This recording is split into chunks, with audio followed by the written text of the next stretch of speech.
Kasus ini bermula dari satu gugatan sederhana tentang penelantaran anak. Namun seiring berjalannya persidangan, fakta-fakta lama mulai terbuka. Kesaksian demi kesaksian mengarah pada satu pola yang sama. Nama besar disebut, tekanan muncul, saksi diintimidasi, dan pengadilan akhirnya mengakui rangkaian peristiwa ini tidak bisa dianggap rekaan. Siapa sebenarnya ayah biologis Raka? Mengapa kebenaran ini baru muncul puluhan tahun kemudian? Simak kisah selengkapnya sampai akhir, karena setiap detiknya penuh dengan fakta mengejutkan yang terungkap. Dan tulis di kolom komentar bagaimana pendapatmu tentang kejadian tersebut. Pagi itu, ruang kerja saya di kawasan Jakarta Selatan terasa lebih sunyi dari biasanya. Hujan turun sejak subuh, membuat kaca jendela buram dan suasana semakin berat. Di meja kerja, sebuah map coklat sudah terbuka. Di dalamnya ada salinan gugatan perdata, beberapa foto lama, dan satu surat tulisan tangan yang membuat saya diam cukup lama. Surat itu ditandatangani seorang pria bernama Raka. Sejak hari itu, saya tahu perkara ini tidak akan sederhana. Saya adalah kuasa hukum Raka. Tugas saya bukan sekadar membela, tapi menyusun kronologi yang selama bertahan-tahan terpotong, disembunyikan dan disangkal. Raka datang ke kantor saya 2 minggu sebelumnya. Ia tidak datang dengan emosi berlebihan. Nada bicaranya tenang, tapi matanya menyimpan kemarahan yang tertahan lama. Ia meminta satu hal yang terdengar sederhana. Pengakuan. Bukan uang, bukan popularitas. Pengakuan atas asal-usul dirinya. Dalam pertemuan pertama, Raka menceritakan masa kecilnya tanpa dramatisasi. Ia dibesarkan oleh seorang perempuan yang kini telah meninggal. Sejak kecil, ia hanya tahu satu nama yang sering disebut orang-orang di sekitarnya. Dara Nadira. Seorang publik figur yang dikenal luas. Nama itu bukan rahasia, tapi juga tidak pernah menjadi kenyataan dalam hidupnya. Tidak ada kunjungan, tidak ada pesan, tidak ada kabar. Hanya cerita setengah berbisik dan tatapan iba. Saya mulai bekerja dengan satu prinsip. Fakta harus berdiri di atas emosi. Kami menyepakati tempat dan waktu kejadian agar jelas dan tidak berubah-ubah. Semua berpusat di Jakarta, akhir dekade 90-an, saat Dara Nadira masih berada di awal kariernya. Raka lahir di sebuah klinik kecil yang kini sudah berganti nama. Catatan medis memang tidak lengkap, tapi ada saksi hidup yang masih bisa ditemui. Hari itu, setelah membaca berkas awal, saya menghubungi satu persatu nama yang tercantum. Ada mantan asisten rumah tangga, ada teman lama, ada sopir pribadi. Tidak semua mau bicara. Sebagian menutup telepon, sebagian meminta waktu. Namun satu nama langsung membuat saya berhenti menulis. Reza Tegar, seorang aktor yang pada masa itu sering terlihat bersama Dara, namun tidak pernah dikaitkan secara resmi. Nama itu muncul bukan dari gosip, melainkan dari kesaksian tertulis seorang saksi yang menyebutkan keberadaannya di hari-hari penting menjelang kelahiran Raka. Saya belum menyimpulkan apapun. Sebagai pengacara, saya tidak boleh berandai-andai. Tapi sejak saat itu, arah perkara ini mulai berubah. Bukan lagi sekadar gugatan penelantaran, melainkan pencarian kebenaran yang selama ini dikunci rapat. Sore menjelang ketika Raka kembali datang ke kantor, ia melihat saya menutup map coklat itu dengan pelan. Saya menjelaskan bahwa proses ini akan panjang dan melelahkan. Akan ada penyangkalan, tekanan, dan kemungkinan diserang balik. Raka mengangguk. Ia bilang sudah siap sejak lama. Menurutnya, hidup tanpa jawaban jauh lebih melelahkan. Malam itu, saya pulang lebih lambat. Hujan masih turun. Di mobil, saya memutar ulang semua catatan di kepala. Perkara ini bukan hanya tentang hukum. Ini tentang masa lalu yang menuntut dibuka. Babak awal sudah dimulai dan saya tahu apa yang akan terungkap nanti bisa mengguncang banyak pihak. Bab pertama selalu tampak tenang. Tapi justru di sanalah semua petunjuk awal bersembunyi. Keesokan harinya, saya kembali ke kantor lebih pagi dari biasanya. Saya ingin memastikan semua langkah diambil secara rapi sejak awal. Babak kedua dari perkara ini bukan soal emosi, tapi soal keberanian membuka pintu-pintu lama yang sengaja ditutup. Saya mulai dengan satu tujuan, menyusun kronologi sejujur mungkin berdasarkan kesaksian, bukan asumsi. Saya menemui saksi pertama di sebuah rumah kontrakan lama di kawasan Jakarta Timur. Perempuan paruh baya itu pernah bekerja sebagai asisten rumah tangga Dara Nadira. Ia menerima saya dengan raut wajah gelisah. Tangannya bergetar saat menyuguhkan teh. Ia bilang sudah lama menunggu hari ini, tapi juga takut jika ceritanya kembali menyeret masa lalu yang menurutnya seharusnya dikubur. Ia mulai bercerita perlahan. Pada akhir dekade 90-an, Dara tinggal di rumah itu bersama satu orang pria yang sering datang malam hari. Pria itu bukan suami, bukan keluarga. Semua orang di rumah tahu, tapi tak ada yang berani bertanya. Dara sering menutup diri, mudah marah, dan meminta semua urusan rumah diselesaikan cepat. Menjelang kehamilan terlihat jelas, pria itu semakin sering datang. Nama Reza Tegar disebut tanpa ragu. Menurut saksi, pria itu beberapa kali terlihat mengantar Dara ke klinik. Ia juga yang mengatur sopir dan jadwal keluar masuk rumah. Saya mencatat semua detail tanpa memotong. Dalam hukum, kesaksian seperti ini bukan bukti utama, tapi bisa menjadi penguat jika saling berkaitan. Dari sana saya menemui saksi kedua, mantan sopir pribadi. Ia lebih berhati-hati. Beberapa kali ia meminta rekaman dimatikan. Ia mengaku pernah diminta mengantar Dara ke sebuah klinik kecil di Jakarta Selatan pada dini hari. Di kursi belakang mobil, Dara duduk dengan kepala tertunduk. Reza berada di sampingnya, diam, namun memegang tangan Dara sepanjang perjalanan. Itu terakhir kalinya sopir itu melihat mereka bersama dalam situasi yang begitu tegang. Saya kembali ke kantor dengan kepala penuh catatan. Semua cerita mengarah pada waktu dan tempat yang sama. Tidak ada perbedaan besar, hanya detail kecil yang saling menguatkan. Ini penting. Kronologi yang konsisten adalah fondasi perkara. Tanpa itu, gugatan bisa runtuh sebelum masuk pokok masalah. Sore hari, Raka datang lagi. Ia duduk di hadapan saya, mendengarkan semua penjelasan tanpa menyela. Saat nama Reza Tegar disebut, wajahnya tidak berubah. Ia bilang sudah lama mendengar nama itu, tapi tak pernah punya bukti atau keberanian untuk menggali lebih jauh. Bagi Raka, yang terpenting adalah kebenaran, siapapun orangnya. Saya jelaskan bahwa sejak bab ini, perkara mulai masuk wilayah sensitif. Jika kami melangkah terlalu jauh tanpa kehati-hatian, serangan balik bisa datang dari berbagai arah. Media, opini publik, bahkan tekanan hukum. Raka hanya menjawab singkat. Ia sudah hidup dalam tekanan sejak kecil, jadi tidak takut. Malam itu, saya menyiapkan berkas tambahan. Saya menyusun ulang timeline kejadian, memastikan semua peristiwa berada dalam satu garis waktu yang sama. Jakarta, periode yang sama, saksi yang saling mengenal. Ini bukan lagi cerita sepihak. Ini mulai membentuk pola. Belum ada ledakan, tapi udara sudah terasa berat. Pintu-pintu lama mulai terbuka satu persatu. Di titik ini, saya tahu perkara ini tidak bisa lagi dihentikan dengan mediasi sederhana. Kebenaran sedang bergerak maju, dan tidak semua orang siap menerimanya. Pagi itu, saya menerima pesan singkat dari nomor tak dikenal. Isinya singkat, hanya meminta saya berhati-hati dan menyarankan agar kasus ini tidak dilanjutkan. Tidak ada ancaman langsung, tapi nada pesannya cukup jelas. Saya tidak membalas. Pesan seperti itu justru menegaskan bahwa kami berada di jalur yang benar. Saya melanjutkan pekerjaan dengan menemui saksi berikutnya, seorang bidan pensiunan yang pernah bertugas di klinik tempat Raka dilahirkan. Klinik itu masih berada di Jakarta Selatan, meski bangunannya sudah berubah. Ia mengingat kejadian itu karena proses persalinannya tidak biasa. Pasien datang malam hari, tidak ingin banyak orang tahu, dan menggunakan nama yang berbeda dari identitas aslinya. Namun wajahnya tidak bisa dilupakan. Dara Nadira dikenal luas, dan bidan itu yakin dengan apa yang ia lihat. Ia menceritakan bahwa saat persalinan berlangsung, seorang pria menunggu di luar ruangan. Pria itu mondar-mondir, gelisah, dan beberapa kali menanyakan kondisi ibu dan bayi. Bidan itu ingat jelas. Pria tersebut memperkenalkan diri sebagai keluarga dekat. Wajahnya cocok dengan foto Reza Tegar yang kini sering muncul di media. Saya mencatat semua detail, termasuk jam kedatangan dan jam kepulangan mereka. Semua masih sesuai dengan kesaksian sebelumnya. Setelah pertemuan itu, saya menyusun laporan internal. Saya tidak bisa langsung menggunakan kesaksian ini di pengadilan. Tapi rangkaian cerita yang konsisten membuat posisi kami semakin kuat. Ini bukan lagi satu atau dua orang yang bicara. Polanya semakin jelas, dan pusatnya tetap sama. Tekanan mulai terasa ketika seorang rekan lama menghubungi saya. Ia memberitahu bahwa ada pihak yang mulai memantau gerak-gerik kami. Beberapa saksi dihubungi dan diminta diam. Saya langsung menghubungi Raka dan menjelaskan situasinya. Ia terdiam cukup lama, lalu berkata bahwa inilah yang ia takutkan sejak awal. Namun ia tidak ingin mundur. Sore hari, kami bertemu di kantor. Raka membawa satu barang yang selama ini ia simpan, sebuah foto lama yang sudah pudar. Di foto itu, seorang perempuan muda terlihat duduk di sebuah mobil, sementara seorang pria berdiri di samping pintu. Wajahnya tidak sepenuhnya jelas, tapi bentuk tubuh dan gaya berpakaiannya sangat mirip dengan Reza Tegar.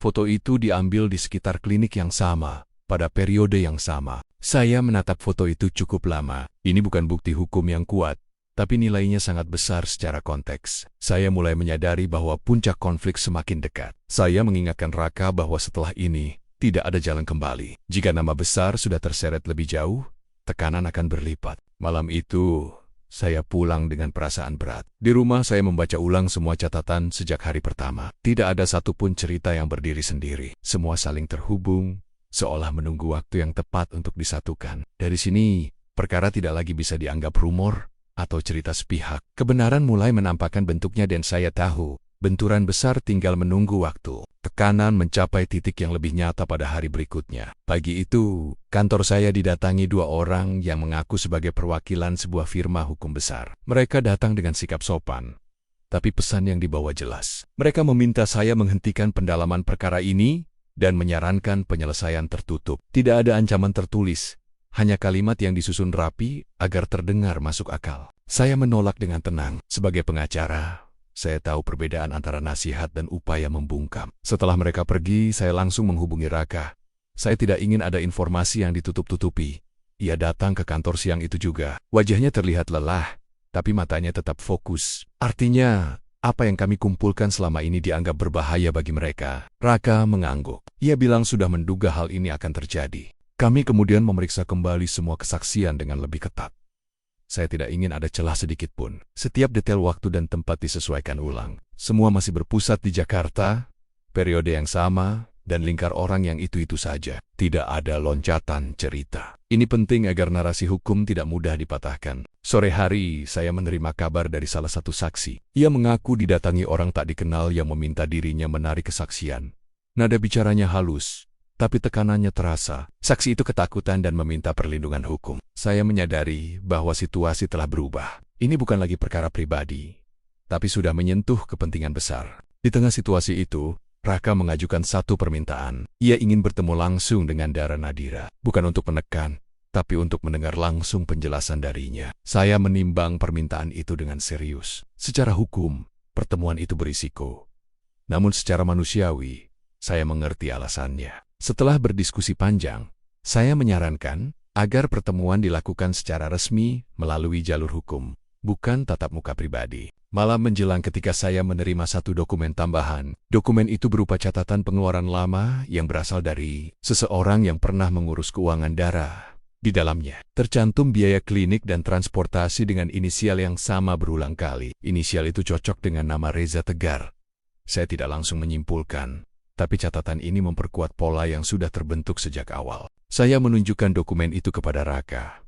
Ia membaca perlahan, lalu menarik napas panjang. Untuk pertama kalinya sejak kami bertemu, saya melihat emosinya hampir pecah. Ia menutup wajahnya sebentar, lalu kembali tenang. Ia berkata bahwa selama ini ia hanya ingin tahu siapa dirinya. Jika kebenaran memang seperti ini, ia siap menerimanya. Semua pihak mulai bergerak, saksi ditekan, pengacara didatangi, dan dokumen lama bermunculan. Tidak ada lagi ruang untuk ragu. Saya tahu, setelah ini, perkara akan memasuki fase paling keras. Setiap langkah harus dihitung, setiap kata harus dijaga. Saat saya menutup kantor malam itu, saya sadar satu hal. Kebenaran memang tidak selalu datang dengan tenang. Kadang ia muncul dengan dorongan, penolakan, dan ketakutan. Bab ini menegaskan bahwa kami sudah terlalu jauh untuk mundur. Apapun yang terjadi di bab berikutnya, dampaknya akan terasa luas, dan tidak semua pihak akan siap menghadapinya. Hari itu menjadi hari paling berat sejak saya menangani perkara ini. Pagi belum terlalu siang, ketika saya menerima panggilan dari nomor yang sudah saya simpan sebelumnya. Panggilan itu dari pihak kuasa hukum Dara Nadira. Nadanya tenang, terlalu tenang untuk sebuah perkara yang sedang memanas. Ia menyampaikan bahwa kliennya siap memberikan pernyataan resmi, namun dengan satu syarat.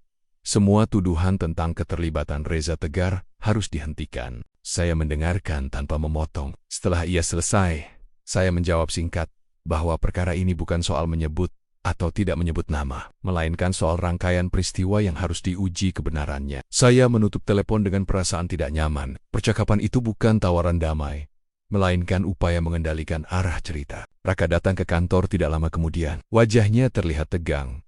Ia sudah menduga akan ada manuver seperti ini. Saya menjelaskan isi percakapan secara terbuka. Tidak ada yang saya sembunyikan. Saya ingin setiap keputusan diambil dengan kesadaran penuh. Raka hanya terdiam beberapa saat, lalu berkata bahwa ia tidak ingin kebenaran dipotong, hanya demi kenyamanan pihak lain. Siang hari, kami menghadiri pertemuan resmi pertama yang difasilitasi mediator. Ruangan itu terasa dingin, meski pendingin ruangan tidak terlalu kuat. Pihak Dara diwakili tim hukum lengkap.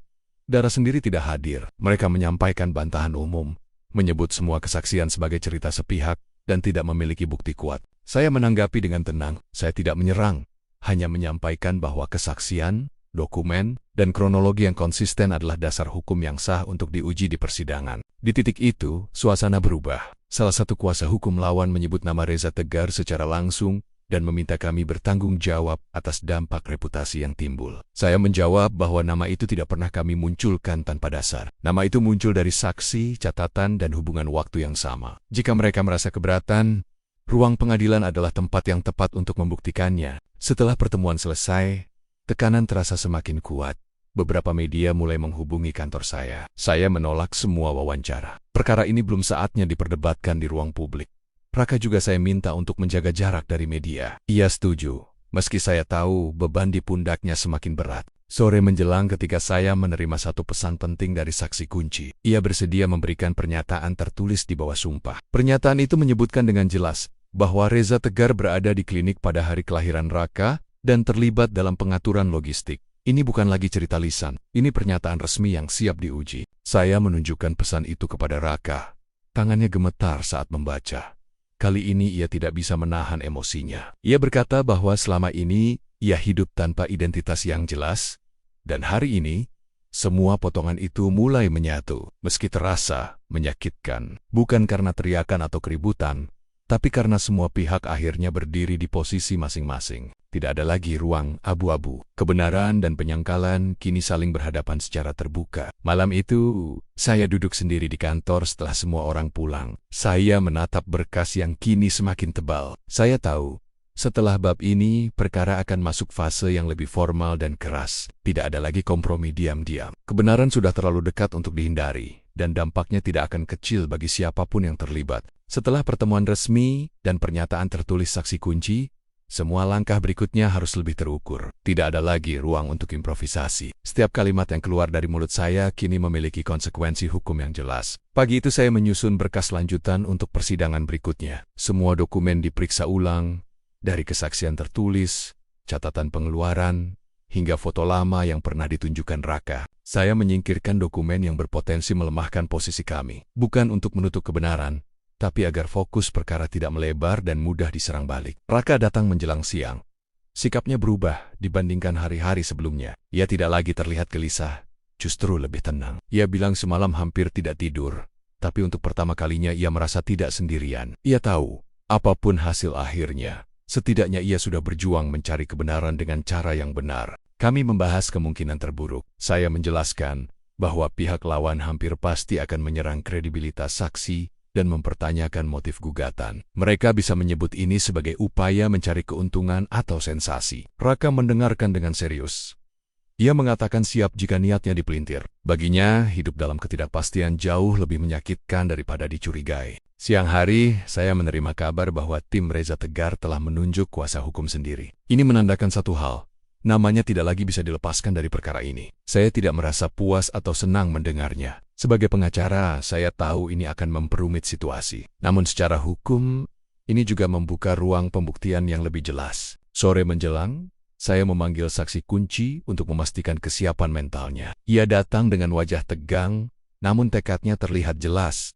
Ia mengatakan sudah memikirkan semua risiko. Ia hanya ingin menyampaikan apa yang ia lihat dan alami, tanpa ditambah atau dikurangi. Saya mengingatkannya bahwa tekanan akan meningkat setelah kesaksiannya dibacakan di persidangan. Ia mengganggak, lalu berkata bahwa kebenaran memang sering menuntut keberanian. Di tengah semua persiapan itu, saya kembali menerima pesan singkat dari nomor tak dikenal. Kali ini isinya lebih singkat, menyarankan agar saya memikirkan reputasi pribadi dan masa depan karier.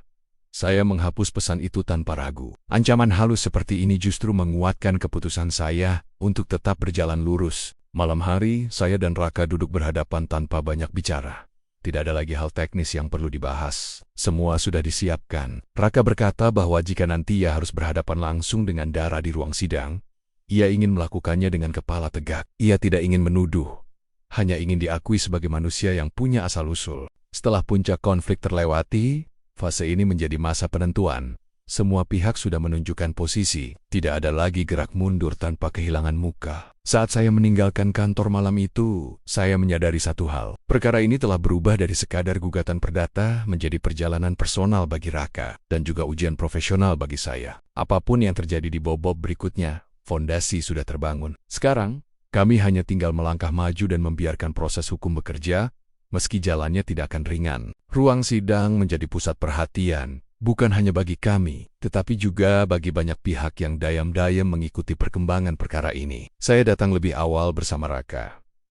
Kami duduk berdampingan tanpa banyak bicara. Tidak ada lagi rasa gugup yang berlebihan, yang ada hanya kesiapan menghadapi apapun yang akan terjadi. Sidang hari itu berfokus pada pembacaan kesaksian tertulis dan penguatan kronologi. Hakim meminta semua pihak menjaga sikap. Saya menyampaikan permohonan agar saksi kunci dihadirkan sesuai jadwal. Pihak lawan mengajukan keberatan, menyebut kesaksian tersebut bias dan tidak berdiri sendiri. Saya menjawab dengan tenang bahwa kesaksian itu tidak pernah berdiri sendiri, melainkan saling menguatkan dengan bukti lain yang sudah diajukan. Ketika saksi kunci memasuki ruang sidang, suasana berubah. Wajahnya tegang, tapi langkahnya mantap. Ia mengucapkan sumpah dengan suara jelas. Saat mulai memberikan keterangan, ruangan terasa sunyi. Ia menceritakan kembali apa yang pernah ia sampaikan kepada saya, tanpa tambahan, tanpa pengurangan, tentang malam itu, tentang klinik, tentang keberadaan Dara dan Reza pada waktu yang sama. Semua disampaikan runtut dan konsisten. Pihak lawan mencoba menggoyahkan kesaksiannya. Mereka mempertanyakan ingatan, motif, dan jarak waktu kejadian. Saksi itu menjawab satu persatu dengan nada tenang. Ia tidak berdebat, hanya menjelaskan apa yang ia lihat dan alami. Saya memperhatikan raut wajah hakim. Tidak ada ekspresi berlebihan, tapi jelas ia mencatat setiap jawaban. Raka duduk di samping saya dengan tangan saling menggenggam. Saya bisa merasakan ketegangan di tubuhnya, namun ia tidak menunduk. Ia menatap lurus ke depan. Bagi saya, sikap itu sudah menunjukkan keberanian yang luar biasa. Tidak mudah mendengar kisah tentang kelahiran diri sendiri diperdebatkan di ruang publik. Setelah saksi selesai, giliran kami menyerahkan dokumen pendukung, catatan pengeluaran, kesesuaian waktu, dan hubungan antar saksi dipaparkan secara ringkas. Saya tidak ingin membanjiri ruang sidang dengan detail yang tidak perlu. Fokus saya satu, menunjukkan bahwa cerita ini memiliki fondasi yang kuat. Pihak Dara dan Reza meminta waktu untuk menanggapi. Mereka menyampaikan bantahan umum dan kembali menekankan bahwa belum ada bukti biologis. Saya menanggapi bahwa perkara ini berada dalam ranah perdata dan penelantaran, bukan pembuktian ilmiah semata. Hakim mencatat pernyataan itu tanpa komentar. Sidang ditunda menjelang sore. Saat keluar dari ruang sidang, beberapa orang mencoba mendekati Raka. Saya langsung menghalangi dan meminta mereka menjaga jarak. Kami berjalan menuju mobil tanpa berbicara. Baru setelah pintu tertutup, Raka menarik napas panjang. Ia berkata bahwa apapun hasilnya nanti, hari ini adalah hari pertama ia merasa keberadaannya diakui secara terbuka. Saya mengangguk. Ini tentang keberanian berdiri di ruang yang selama ini terasa tertutup. Saya tahu, setelah kesaksian ini, posisi perkara semakin jelas. Tekanan mungkin akan bertambah, tapi arah sudah terbentuk. Malam itu, saya menulis catatan singkat tentang jalannya sidang. Tidak ada emosi berlebihan, hanya fakta dan kesan profesional.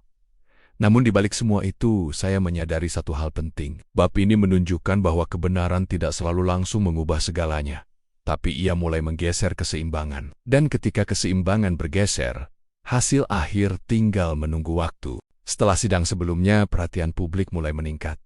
Saya memilih untuk tetap menutup diri dari media. Fokus saya hanya satu, memastikan proses hukum berjalan tanpa gangguan opini yang bisa memelintir arah perkara. Pagi itu saya bertemu Raka di kantor sebelum sidang lanjutan. Ia terlihat lebih tenang, meski kelelahan jelas terlihat di wajahnya. Ia mengatakan banyak orang yang mulai menghubunginya.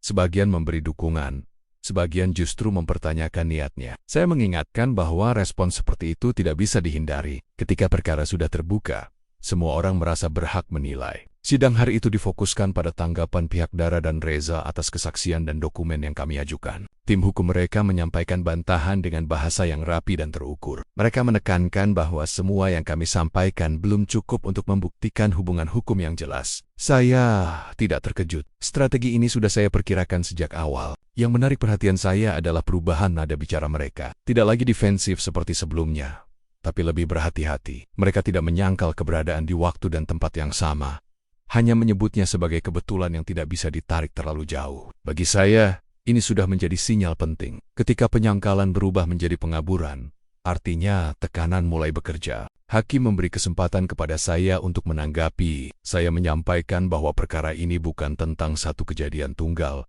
melainkan rangkaian peristiwa yang saling berkaitan. Kesaksian, dokumen, dan kronologi berdiri dalam satu garis waktu yang konsisten. Saya menekankan bahwa pengadilan adalah tempat untuk menguji semua itu secara objektif, bukan menutupnya dengan asumsi. Sidang kembali ditunda untuk memberi waktu kepada pihak lawan menyiapkan bukti tandingan. Saat keluar dari ruang sidang, saya melihat Dara Nadira untuk pertama kalinya sejak perkara ini berjalan. Ia tidak mendekat, hanya berdiri beberapa meter jauhnya, dikelilingi tim hukumnya. Pandangan kami sempat bertemu sesaat. Tidak ada ekspresi marah atau sedih, hanya tatapan datar yang sulit dibaca. Raka juga melihatnya. Ia tidak bereaksi berlebihan. Ia hanya berdiri tegak di samping saya. Setelah itu, kami langsung meninggalkan lokasi. Di dalam mobil, Raka berkata bahwa pertemuan singkat itu cukup baginya. Ia tidak butuh kata-kata. Keberadaan di ruang yang sama sudah menjadi kenyataan yang selama ini terasa mustahil. Sore hari, saya menerima salinan bukti yang akan diajukan pihak lawan. Isinya lebih banyak berupa bantahan administratif dan penekanan pada tidak adanya bukti biologis. Saya mencatat semua poin itu.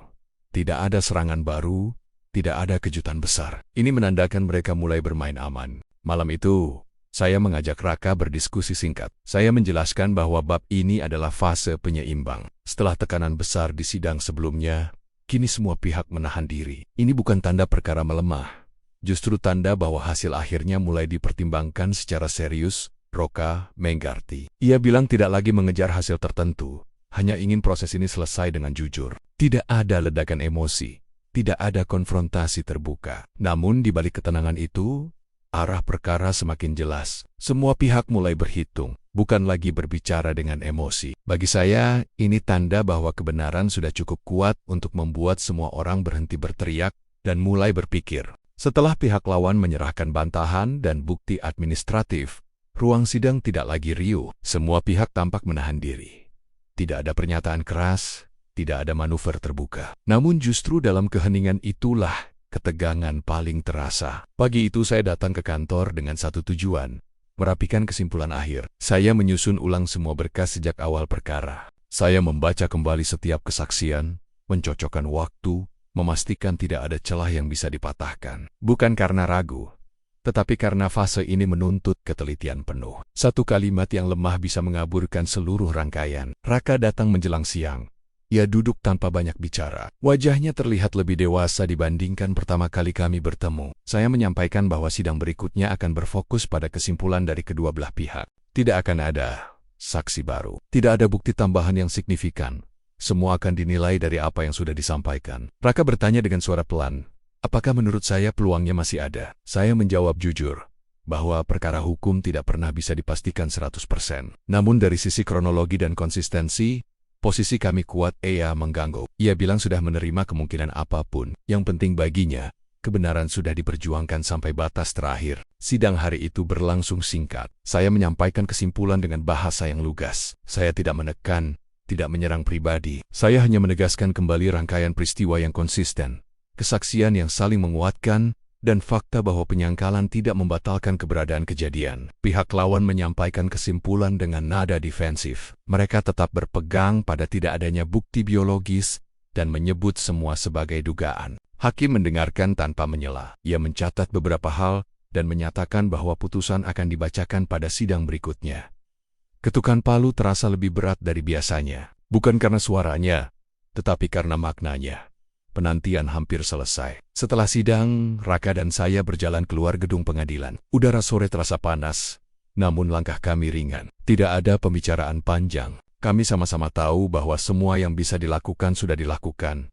Selebihnya berada di tangan majelis hakim. Malam hari, saya menerima beberapa pesan dari rekan sejawat. Sebagian memberi dukungan, sebagian mengingatkan agar bersiap dengan segala kemungkinan.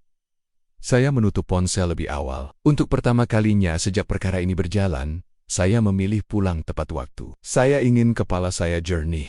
Di rumah, saya merenung tentang perjalanan perkara ini, dari sebuah map coklat di meja kerja, hingga ruang sidang yang penuh tekanan. Perkara ini mengajarkan saya bahwa hukum tidak selalu hitam dan putih.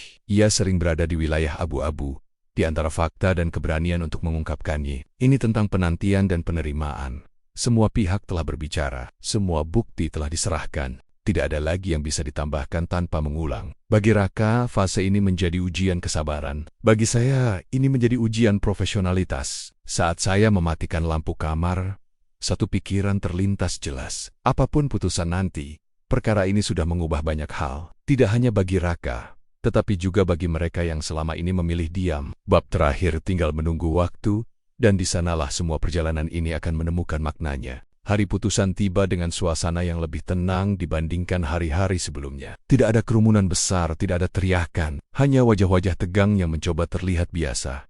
Saya datang bersama Raka seperti biasa. Kami duduk berdampingan di ruang sidang, menunggu majelis hakim masuk. Ketika sidang dibuka, ruangan langsung hening. Hakim membacakan putusan dengan suara datar dan terukur. Ia menjelaskan pertimbangan satu persatu, dimulai dari kronologi, kesaksian, hingga bantahan pihak lawan. Tidak ada kata yang dilewatkan. Semua dicatat sebagai bagian dari pertimbangan hukum. Saya memperhatikan setiap kalimat, memastikan tidak ada yang terlewat. Putusan itu tidak sepenuhnya memihak salah satu pihak. Hakim menyatakan bahwa rangkaian peristiwa yang kami ajukan memiliki dasar dan tidak bisa diabaikan. Namun ia juga menegaskan bahwa perkara ini belum menyentuh pembuktian biologis. Pengadilan memerintahkan pengakuan administratif tertentu dan membuka ruang langkah hukum lanjutan jika para pihak menghendaki. Tidak ada kemenangan mutlak, tidak ada kekalahan total. Raka menarik napas panjang. Saya tahu, hasil ini bukan jawaban final yang ia harapkan. Namun saya juga melihat kelegaan di wajahnya. Untuk pertama kalinya, negara mengakui bahwa ceritanya layak didengar dan diuji.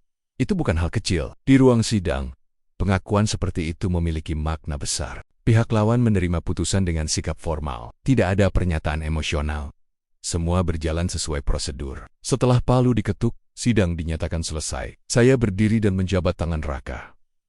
Kami tidak berkata banyak. Keheningan di antara kami terasa cukup untuk menutup semua yang telah dilalui. Di luar gedung pengadilan, Raka berhenti sejenak. Ia menatap langit yang cerah. Ia berkata bahwa hasil ini memberinya satu hal yang selama ini ia cari.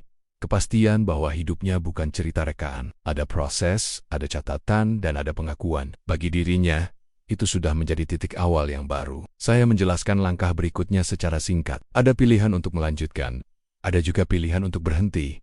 Semua keputusan ada di tangannya. Ia mengangguk dan mengatakan ingin memberi waktu pada dirinya sendiri. Ia ingin hidup tanpa beang-beang gugatan. Setidaknya untuk sementara. Sore hari saya kembali ke kantor dan merapikan berkas perkara. Map coklat yang dulu terasa berat kini terasa biasa.